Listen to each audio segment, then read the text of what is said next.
Welcome to Samba Samba. Enjoy the video. You start by confirming prerequisites.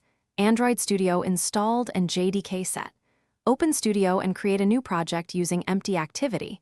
Choose Kotlin or Java and pick the target SDK. Once done, Android Studio will generate Gradle files and a basic activity. Make sure to accept SDK component installs when prompted so builds work. Next, connect a device or start an AVD emulator, then sync Gradle. This prepares the project for immediate build and run. You now configure sources and builds, edit layout XML and manifest to define UI and permissions, and update module build. Gradle for dependencies, min SDK, and compile options. Once you change dependencies, click Sync Now to fetch libraries. Then implement logic in main activity, add lifecycle-aware components, and use Logcat to monitor runtime output. Make sure to run incremental builds. This speeds iteration.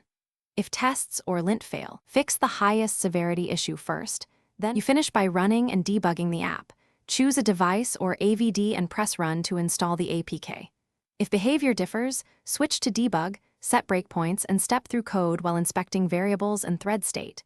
Once satisfied, build a release APK or app bundle via build right arrow generate signed bundle/APK. Make sure to test on multiple API levels. Troubleshooting tip: if builds fail, clean project. Invalidate caches and restart Studio. Then resync Gradle to resolve most dependency or cache. Thanks for watching. Consider subscribing if we helped you.